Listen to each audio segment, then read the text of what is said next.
Hello friends, मैं संजय और आप सबका एक बार फिर से स्वागत करता हूं। और आज हम लोग डिस्कस करेंगे क्लास 9th की विज्ञान। ठीक है, जैसे हम आपको पिछली वीडियोज में फर्स्ट वीडियो में मैंने बताया था कि हम 2 बैच लॉन्च कर रहे हैं, जिसमें आपके क्लास 9th के लिए मैथ और साइंस के लिए और क्लास 10th की मैथ और साइंस के लिए। तो कंटिन्यू 10th की वीडियोज तो आ चुकी हैं, साइंस की भी आ चुकी है और मैथ की भी। अब 9th की बारी है। तो एनसीईआरटी स्पेशल संघर्ष बैच 9th के लिए है। तो जितने भी हमारे 8th पेपर देकर बच्चे आए हुए हैं स्टूडेंट, सभी अब बिल्कुल पढ़ने पर मन लगाइए और बिल्कुल जुट जाइए पढ़ाई पे अब, क्योंकि नया सत्र अप्रैल से चालू हो चुका है। और आपके लिए इसीलिए हम पहले से तैयारी करवा रहे हैं, ताकि आपको पेपर जब त्रैमासिक हो, अर्धवार्षिक हो, प्री बोर्ड, आपको बिल्कुल भी ढूंढना ना पड़े कि सर वेट करना पड़े कि सर वीडियो बनाएं, पढ़ाएं हमें और फिर उसके बाद हम पढ़ें। पहले से हम लोग आपको पढ़ाते रहेंगे। तो चलिए देखते हैं, इसमें विज्ञान 9वीं है, अध्याय 1 हमारे आसपास के पदार्थ। ठीक है, ये पार्ट 1 का नाम है, जो कि भाग 1 है ये। और हाँ, ध्यान रखना, न्यू एनसीईआरटी जो बुक आई है उससे हम आपको पढ़ाएंगे। न्यू सिलेबस जो 23-24 में आया हुआ है, बुक्स कम हो गई हैं, सिलेबस रिड्यूस हो गया है, कम कर दिया गया है। तो आपको नई बुक ले लेना है, क्योंकि बहुत टिक लगाना पड़ जाएगा अगर आप पुरानी बुक से पढ़ रहे हैं। तो क्या क्या कट गया है, क्या क्या बचा हुआ है, कोई चैप्टर ही उड़ गए हैं, पूरी तरह से हटा दिया गया है, मैथ में, साइंस में, सोशल साइंस में। तो इसलिए आपको नई बुक लेके बैठना नहीं है, तभी आपको ध्यान से समझना, हम आपको पढ़ा रहे हैं। ठीक है, तो चलिए सबसे पहले हम पार्ट 1 को पढ़ने से पहले ये जान लेते हैं कि आपकी साइंस में टोटल कितने पार्ट हैं और कितने पार्ट केमिस्ट्री है यानी रसायन विज्ञान है, कितने पार्ट भौतिक विज्ञान है, कितने पार्ट आपके जीव विज्ञान है, कितने पार्ट आपके पर्यावरण है। इन सब पे हम लोग डिस्कस कर लेते हैं, जिससे हमको बराबर बिल्कुल डिटेल्स में सिलेबस हमको पता चल सके कि हमारे विज्ञान में सिलेबस क्या क्या है और हमें आसानी हो समझने में और पढ़ने में। तो चलिए आइए हम लोग सिलेबस की बात करते हैं पहले, उसके बाद पार्ट 1 आपको पढ़ाएंगे। ठीक है, बिल्कुल। तो चलिए दिखा देते हैं हम आपको, ये विषय सूची रही आपकी। ठीक है, ये आपकी विषय सूची है।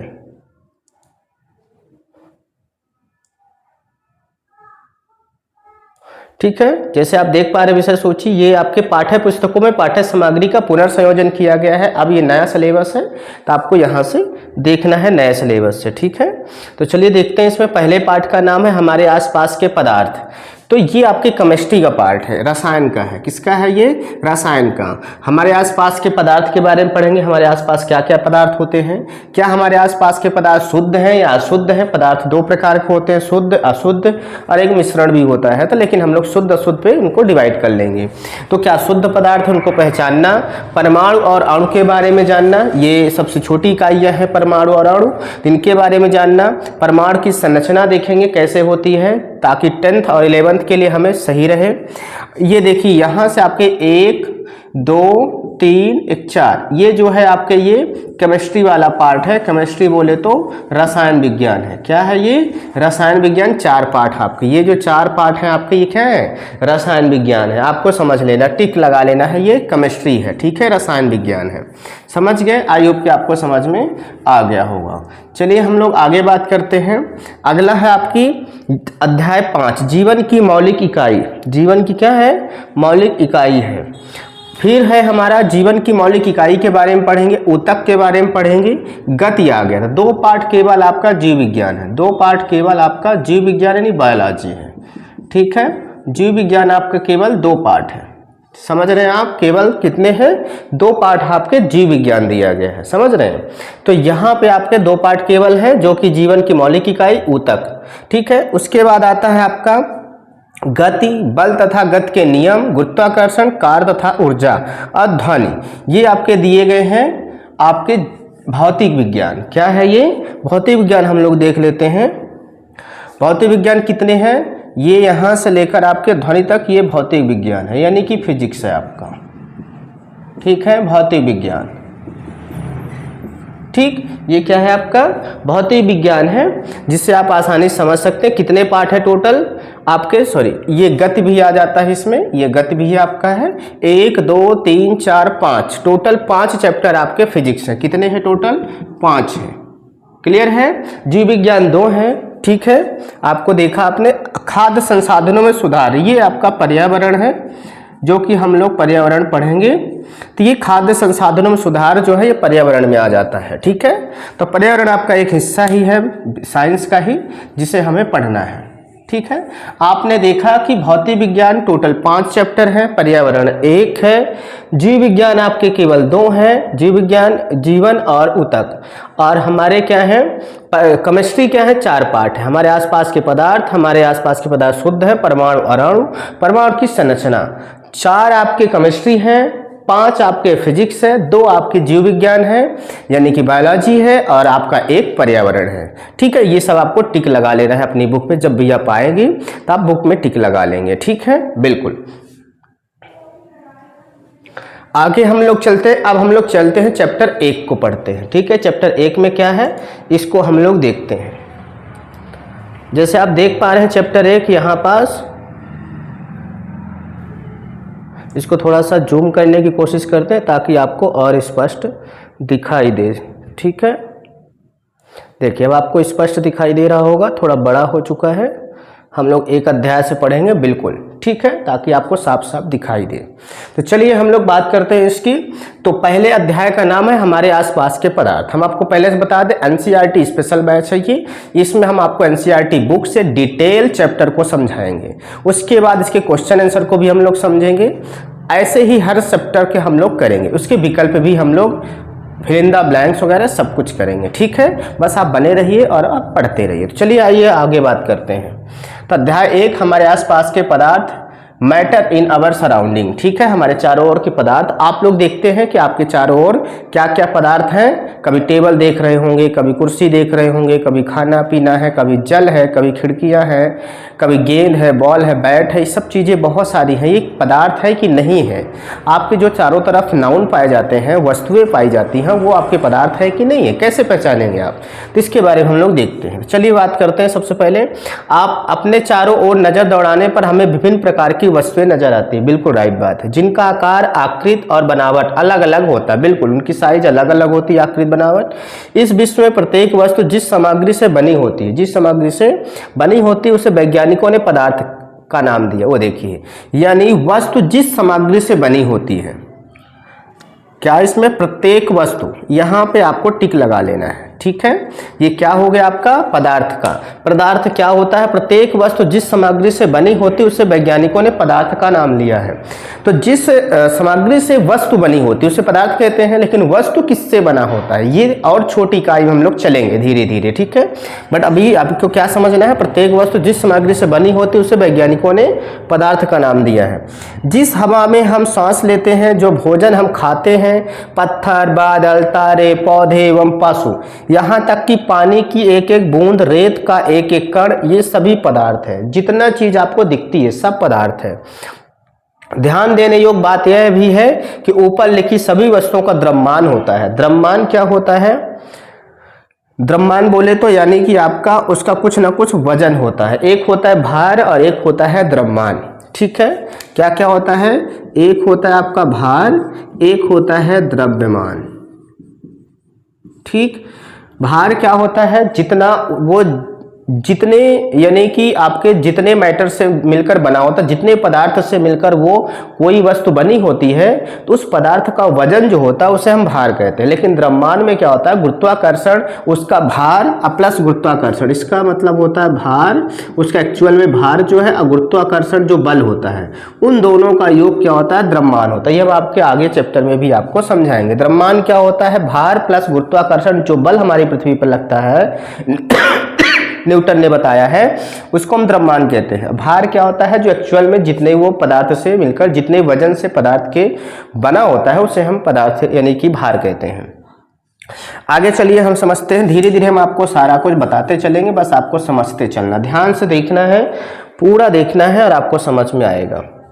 चलिए यहाँ पे आपको बताया है कि द्रव्यमान होता है और ये कुछ स्थान घेरती है। स्थान यानी कि जैसे देखिए अब ये मार्कर है, ये वस्तु है, इसका कुछ ना कुछ वजन है। क्या है? इसका वजन है। ठीक है, तो क्या होता है? इसका भार। क्या हो गया? भार। और इसी में अगर गुरुत्वाकर्षण बल जो पृथ्वी के नीचे की ओर लग रहा है उसको भी जोड़ दे तो ये द्रव्यमान हो जाएगा। क्या हो जाएगा? द्रव्यमान हो जाएगा। अच्छा, इस पे हमने रखा तो ये देखिए, ये अब आपको अक्षर नहीं दिख रहे होंगे। ठीक है, जो इसके नीचे है, क्योंकि ये स्थान घेर रहा है। क्या स्थान घेर रहा है? स्थान बोले आयतन बोले, ये स्थान या आयतन घेर रहा है। ठीक है, है। अच्छा, प्राचीन काल से मनुष्य अपने आसपास को समझने का प्रयास करता रहा है। भारत के प्राचीन दार्शनिकों ने पदार्थ को 5 मूल तत्वों में वर्गीकृत किया, 5, जिसे पंचतत्व कहा जाता है। ये पंचतत्व हैं। वायु, पहला क्या है? वायु, पृथ्वी, अग्नि, जल और आकाश। वायु, पृथ्वी, अग्नि, जल और आकाश, ये आपको ध्यान रखना है। 5 पंचतंत्र कौन कौन से हैं, ये चीजें आपको ध्यान में रखना है।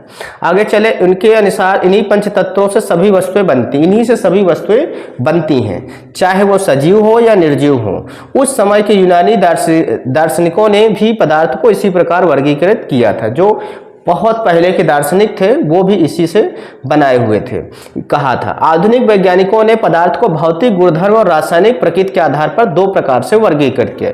जो अब के वैज्ञानिक है, आधुनिक वैज्ञानिक क्या कह रहा है? आधुनिक वैज्ञानिक तो उसको भौतिक गुणधर्म, वो दिखता कैसे है, रासायनिक प्रकृति, उसकी गुण कैसा है, ठीक है। रासायनिक प्रकृति और भौतिक गुणधर्म के आधार पर 2 प्रकार में बांट दिया है।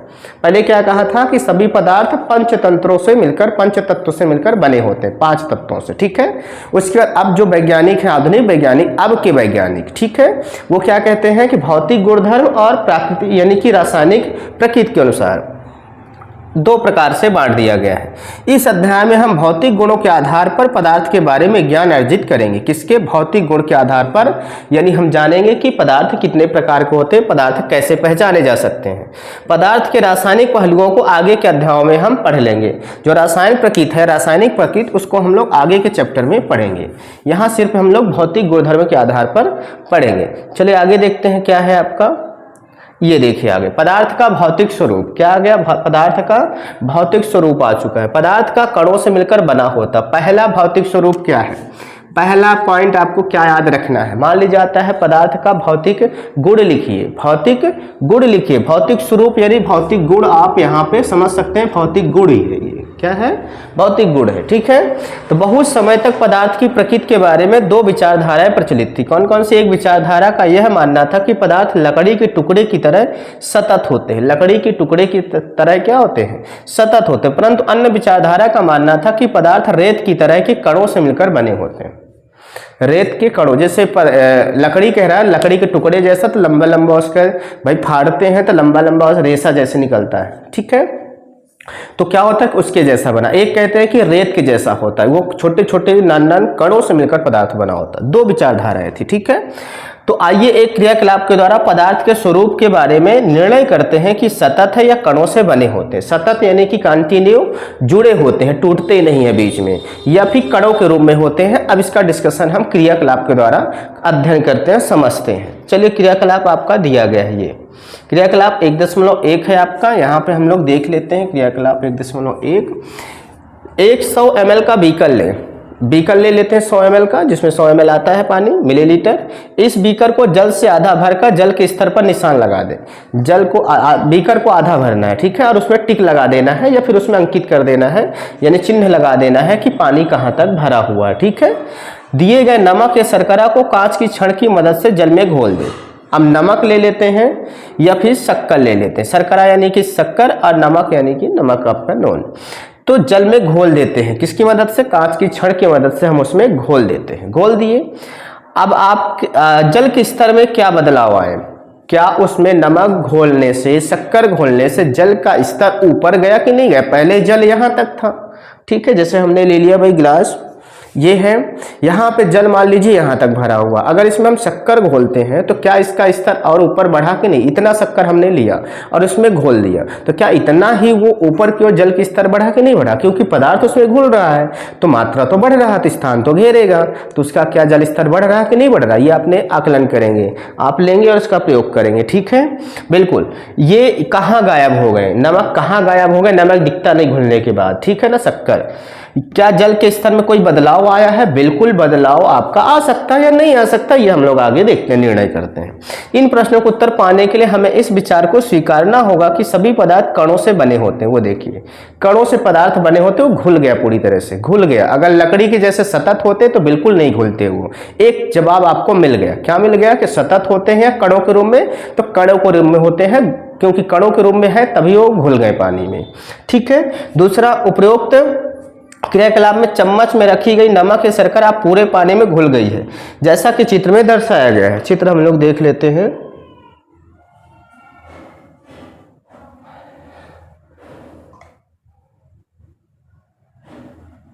ये देखिए दिया है यहाँ पे, ये हमने क्या लिया था भाई, लाख गुना आवर्धित किए जल के कण। यहाँ पे बिल्कुल, यहाँ पे बहुत बड़े किया गया इसको, आवर्धित मतलब जूम किया गया, आवर्धित यानी जूम किया गया तब जाके कण दिख रहे हैं। ये जल के कण है, नमक मिला है इसमें, नमक, ये देखिए नमक मिलाया जा रहा है, जल इसमें है और हिला रहे हैं, तो उसके बाद जल नमक यहाँ पे घुल गया, ये पूरी तरह से मिला दिया गया, इसमें घुल गया पूरी तरह। अब ये कण क्यों दिख रहे हैं, क्योंकि इसको बहुत ज़्यादा जूम किया गया, ठीक है। बिल्कुल, पहले हमने बीकर लिया, इसमें जल भरा, उसके नमक मिलाया और इसको हिला दिया, नमक देखिए नीचे था, अब वो मिल चुका है पूरी तरह से। ये जो पीला वाला है ये नमक है, ठीक है, और जो ये आपका ब्लू है ये वाटर यानी जल है आपका, ठीक है, तो मिल गया है। जब हम जल में नमक घोलते हैं तो नमक के कण जल के कणों के बीच के रिक्त स्थानों में समावेशित हो जाते हैं।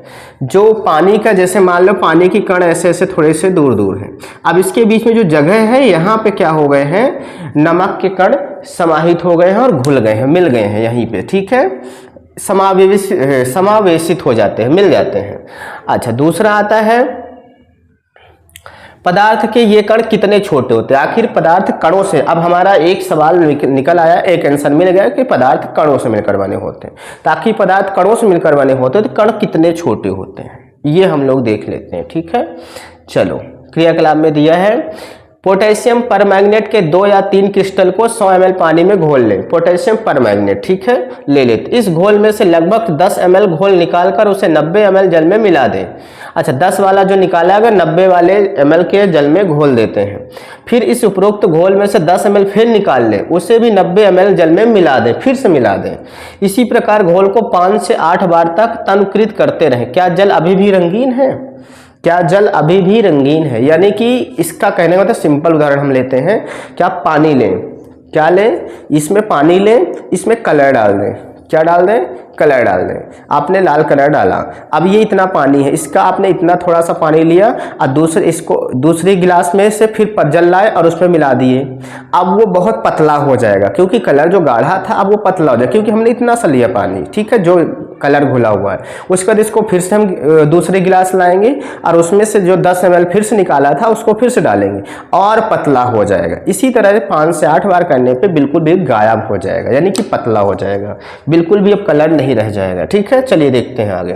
तो देखिए इतनी बार ये किया गया, आप देख रहे हैं यहाँ पे पानी बिल्कुल ब्लू है, इसमें हमने पोटेशियम परमैंगनेट मिलाया तो ये बिल्कुल किसका हो गया, पिंक कलर का हो गया, ठीक है। अब इसमें हमने निकाला 10 ml, फिर नए हमने बीकर में डाला, फिर 10 ml निकाला, फिर नए, फिर 10, ऐसे करते करते एक समय आता है कि उसका जो पिंक कलर है वो बिल्कुल भी गायब हो जाता है, ठीक है, बिल्कुल भी गायब हो जाता है, क्योंकि धीरे धीरे वो खत्म हो जाता है। अनुमान लगाइए कि पदार्थ के कण कितने छोटे हैं। प्रत्येक बार तनुकृत करने पर घोल का रंग हल्का होता जाता है, फिर भी पानी रंगीन नजर आता है, बिल्कुल हल्का होता जाता है लेकिन हल्का कलर उसमें बना रहता है। तो इसका मतलब है कि बिल्कुल वो धीरे धीरे खत्म होता है। यह प्रयोग दर्शाता है कि पोटेशियम परमैंगनेट के बहुत थोड़े से क्रिस्टलों से पानी की बहुत अधिक मात्रा भी रंगीन हो सकती है। वो देखिए, बहुत थोड़ी सी, अगर हम पोटेशियम परमैंगनेट इतना लेते हैं और जल इतना लेते हैं फिर भी वो कलर कर देता है। इससे हम यह निष्कर्ष निकाल सकते हैं कि पोटेशियम परमैंगनेट के केवल एक क्रिस्टल में कई सूक्ष्म कण होते हैं, बहुत सारे कण होते हैं। एक ही, अगर हम इतना बड़ा टुकड़ा लिए पोटेशियम परमैंगनेट का, इसमें बहुत ज़्यादा छोटे छोटे कण होंगे। क्या होंगे? बहुत छोटे छोटे कण होंगे, समझ रहे हैं, बिल्कुल कण होंगे। केवल एक क्रिस्टल में कई सूक्ष्म कण होते, ये कण छोटे छोटे कणों में विभाजित हो सकते हैं। वो सूक्ष्म कण भी बहुत छोटे छोटे कण में डिवाइड हो सकते हैं, ठीक है, बहुत। अगर हमने इतना बड़ा टुकड़ा लिया, ये इतने कण हैं, इसका एक कण निकाला गया, इसको भी टुकड़े किया गया और छोटे छोटे बन जाएंगे। यह नहीं कह रहा कि सूक्ष्म कण भी कई और महीन कण में और अति सूक्ष्म कण में विभाजित हो सकते हैं, ठीक है। आगे देखते हैं हम लोग क्या कह रहा है। इस स्थिति में यह कण और छोटे भागों में विभाजित नहीं किए जा सकते हैं। पोटेशियम परमैंगनेट की जगह अगर 2 ml डेटॉल से भी हम ये क्रियाकलाप कर सकते हैं। लगातार तनुकृत होने पर भी उसकी महक हमें मिलती रहेगी अगर डेटॉल मिला देते हैं। आप देखते हैं, एक ढक्कन डेटॉल मिलाते हैं पूरे जल में, एक बाल्टी में, और नहाते हैं तो क्या होता है, उससे महक आती रहती है। पदार्थ के कण बहुत छोटे होते, इतने छोटे कि हम कल्पना भी नहीं कर सकते, इतने छोटे होते कि हम अपनी नग्न आंखों से, खुली आंखों से नहीं देख सकते, इतने छोटे छोटे होते हैं, ठीक है। आगे देखते हैं पदार्थ के कणों के अभिलाक्षणिक गुण। अब हम लोग देखते हैं पदार्थ के कुछ और गुण, ठीक है।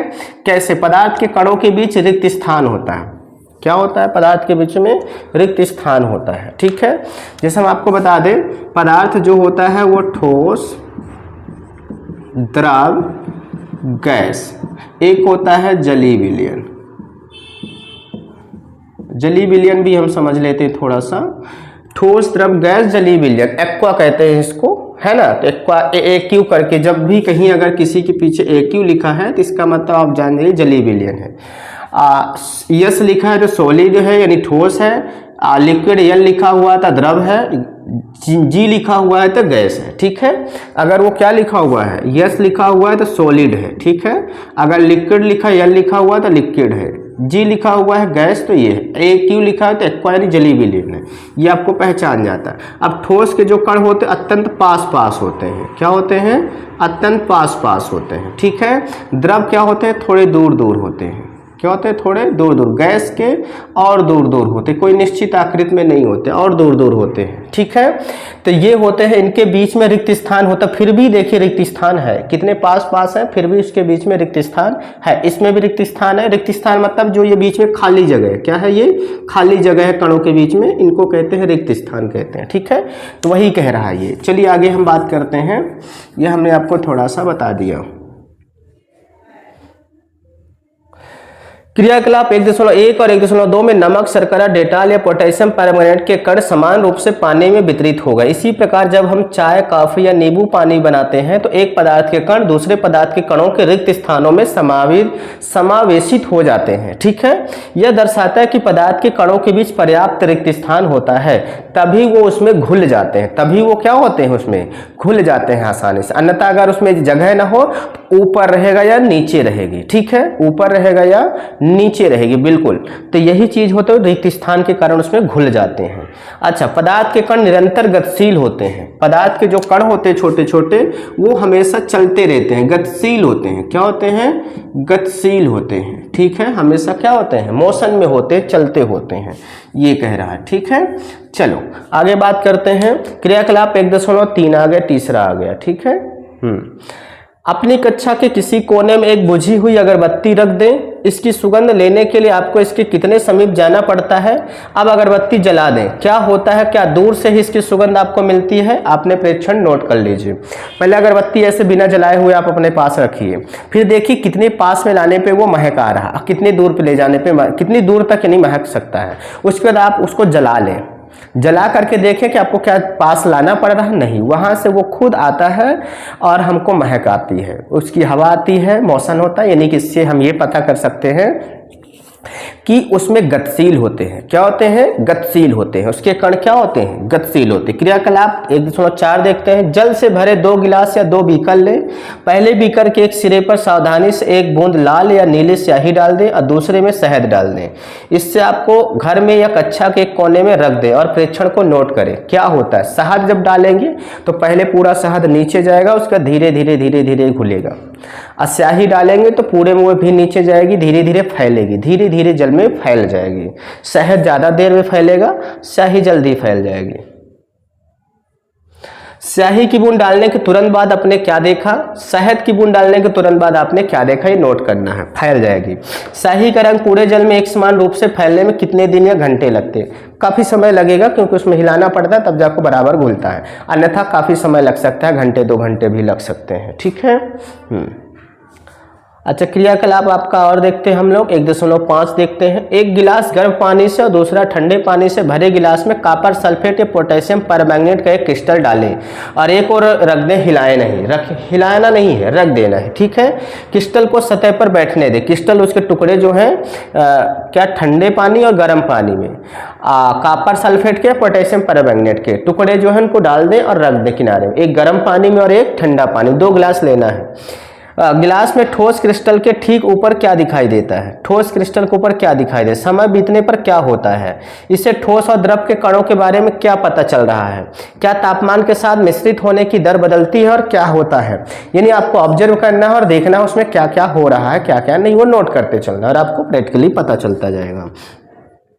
अच्छा, अब हम लोग देखते हैं उपरोक्त तीनों क्रियाकलापों से हम निम्नलिखित निष्कर्ष निकाल सकते हैं। यहाँ पे ये बता रहा क्या हो सकता है। पदार्थ के कण निरंतर गतिशील होते हैं, अर्थात उनमें गतिज ऊर्जा होती है। कौन सी ऊर्जा होती है? एक बात ये याद रखना, पदार्थ के कण निरंतर गतिशील होते हैं, पहला मेन पॉइंट, ये आपको खाली स्थान में काम देगा। उनमें गतिज ऊर्जा होती है। कौन सी ऊर्जा होती है? गतिज ऊर्जा होती है।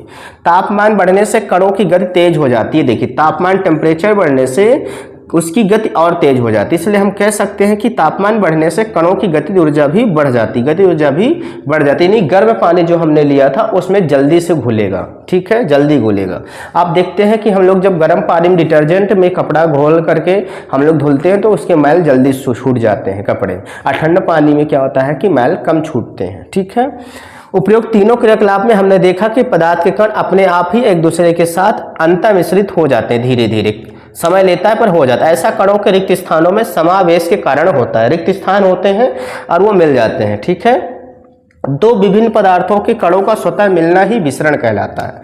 यहाँ पे आपको ये टिक लगा लेना है, ठीक है। क्या टिक लगा लेना है? ये परिभाषा कि दो विभिन्न पदार्थों के कणों का स्वतः मिलना, अपने आप मिल जाना। आप केवल उसमें डाल दें, शक्कर डाल दें, भाई गिलास आप लें, उसमें पानी लिए, गिलास लिए, उसमें पानी लिए और शक्कर के कण डाल दिए, ठीक है, शक्कर डाल दी इतनी और रख दो आप, धीरे धीरे वो मिल जाएगा अपने आप में। तो रिक्त स्थान के कारण समावेशित हो जाते हैं। इसी को विसरण कहा जाता है। क्या कहा जाता है? विसरण तेज हो जाता है। ऐसा क्यों होता है ये भी हम लोग देख लेंगे, ठीक है।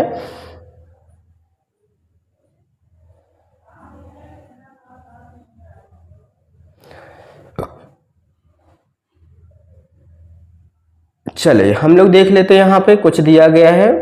अच्छा, एक और आ गया गुण। अब आपको क्या कह रहा है? पदार्थ के कण एक दूसरे को आकर्षित करते हैं। क्या कह रहा कि जल के अणु, शक्कर के अणु जब हमने मिलाया तो मिल तो गए लेकिन एक दूसरे को आकर्षित करते हैं। तो बिल्कुल जब आपस में समावेशित हो रहे हैं एक प्रकार का आकर्षण का बल उनके बीच लगता है। मान लीजिए ये क्या है? पानी का कण है और ये क्या है? आपका शक्कर का कण है। इनके बीच में आकर्षण का बल लगता है, एक दूसरे को अपनी ओर खींचते हैं, एक दूसरे को अपनी ओर खींचते हैं और आकर्षण का गुण यही होता है। देख लेते हैं कैसे क्रियाकलाप के द्वारा। क्रियाकलाप 1.6 में देखते हैं हम लोग कैसे होता है कैसे नहीं। इस खेल को एक मैदान में खेलें। आगे बताए गए ढंग से 4 समूह बनाकर मानव श्रृंखला बनाए। 4 ग्रुप बनाना है। पहला समूह ईद मिस्मी नर्तकों की तरह एक दूसरे को पीछे से कसकर पकड़ ले। बिल्कुल पकड़ रहे हैं, देखिए पीछे से पकड़ रहे हैं। उसका दूसरा समूह एक दूसरे का हाथ पकड़कर मानव श्रृंखला बनाए, हाथ पकड़कर, पीछे नहीं हाथ। तीसरा समूह केवल उंगली के सिरे से छूकर एक श्रृंखला बना ले, उंगली छूकर, उंगली से ऐसे छूकर, ठीक है। अब चौथा समूह उपयुक्त वर्णित तीनों मानव श्रृंखलाओं को तोड़कर छोटे समूहों को बांटने का प्रयास करे। तीसरा जो ग्रुप है वो तीनों को तोड़े। एक पीछे से पकड़े हुए जकड़ कर पकड़े हुए हैं, एक क्या है हाथ से पकड़े हुए हैं, एक उंगली से पकड़े हुए थे। कौन टूटेगा जल्दी? उंगली वाला जल्दी टूट जाएगा। फिर हाथ वाला, फिर कमर से जो पकड़े हुए हैं, सही है ना। श्रृंखलाओं को तोड़ने से प्रयास करें। किस समूह को तोड़ना आसान था और क्यों? यदि हम प्रत्येक विद्यार्थी को पदार्थ का एक कण माने तो किस समूह में कणों ने एक दूसरे को सबसे अधिक बल से पकड़ रखा था? जो पीछे से पहला समूह था, जो था पहला समूह था वही पकड़ रखा था। अच्छा, अगला क्रियाकलाप देखते हैं। एक लोहे की कील, एक चाक का टुकड़ा और एक रबड़ बैंड लें। लोहे की कील लेना है, चाक का टुकड़ा लेना है, एक रबड़ बैंड लेना है, ठीक है। बिल्कुल इस पर हथौड़ा मारकर, काटकर या खींचकर उसे भंगुर करने का, भंगुर मतलब होता है टुकड़ों में तोड़ना। क्या होता है? टुकड़े में तोड़ना होता है। इन तीनों में से किसके कण अधिक बल से एक दूसरे से जुड़े हैं? लोहे की कील जो होगी कि बिल्कुल भंगुर, बहुत समय लगेगा, बहुत ज्यादा पीटोगे हथौड़े से तब जाके चौड़ा होगा। एक चाक का टुकड़ा तुरंत भुरभुरा हो जाएगा। रबड़ बैंड भी थोड़ा सा समय लगेगा। तो ये होता है आपका चाक का टुकड़ा जल्दी हो जाएगा। यानी इससे आपको कुछ और एक पॉइंट बताना चाह रहा है, हम आप लोगों को दिखाते हैं आगे। अगला क्रियाकलाप आ रहा है आपका 1.8। एक थाली में जल लेकर उसे उंगली से काटने का प्रयास करें। जल को उंगली से ऐसे काटने का प्रयास, जैसे काटेंगे बीच से पानी एक तरफ से जुड़ता जाएगा और एक तरफ से हटता जाएगा। क्या जल की सतह कटती है? जल की सतह ना कटने का क्या कारण हो सकता है? उनके कणों के बीच में क्या होता है? आकर्षण होता है जिससे वो जुड़ते हैं। तो आपको आकर्षण सिखा रहा है। ये क्या सिखा रहा है? आकर्षण। किसी में ज्यादा आकर्षण होता है, किसी में कम होता है, किसी में प्रबल होता है, किसी में दुर्बल होता है। जब ज्यादा कण अगर हो, जैसे लोहे की कील को भंगुर करना, टुकड़ों में तोड़ना बहुत कठिन होता है। उससे होता ये पता चलता है कि लोहे की कीलों में जो कण है उनके बीच प्रबल बल होता है। प्रबल आकर्षण बल होता है। और चाक का टुकड़ा जल्दी से भंगुर होगा, इसका मतलब है कि उनके कणों के बीच में दुर्बल, बहुत ही कम नॉर्मल बल लगा होता है। ठीक है, आकर्षण बल, इससे ये पदार्थ बता रहा है। चलिए यहाँ पे प्रश्नावली आ चुकी है। आकर्षण बल का सामर्थ्य प्रत्येक पदार्थ में अलग अलग होता है। बिल्कुल, आकर्षण बल सब में अलग अलग होता है। ये प्रश्नावली आ गई, इसको हम लोग अगले उसमें पढ़ेंगे हम लोग।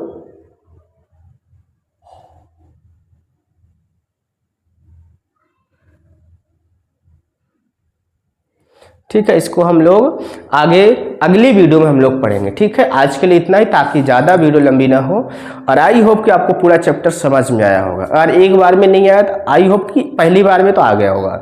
फिर भी अगर आपको समस्या है तो आप एक बार फिर से इसको रिवाइज कर लीजिए। ठीक है, फिर से एक बार रिप्ले करके आप पूरा देख सकते हैं, आपको बेहतरीन तरीके से समझ में आएगा। पहला चैप्टर समझ में आएगा तो दूसरा समझ में आएगा, दूसरा आएगा तो तीसरा आएगा, चौथा आएगा। चारों कनेक्टेड है एक दूसरे से, पूरा केमिस्ट्री चारों एक दूसरे से कनेक्टेड है। तो पहले पार्ट को समझना बहुत जरूरी है, इसलिए आपको ध्यान से सुनना है। अगर आपके पास बुक नहीं है, आप बिजी हैं, तो केवल कान में लीड लगा कर आराम से सुनिए, आपको सुनने से बहुत ज़्यादा याद होगा। और जो जो हमने टिक लगवाए हैं परिभाषाओं में, आपको इनको टिक लगा लेना है। ठीक है, बिल्कुल। तो चलिए हम लोग मिलते हैं नेक्स्ट वीडियो में, तब तक आप पढ़ते रहिए। आपकी मैथ्स की भी वीडियोज आने वाली है जल्द ही, क्लास 9th के लिए, 10th की तो आ ही रही हैं। हम लोग मिलते हैं नेक्स्ट वीडियो में, तब तक सभी को bye bye and take care.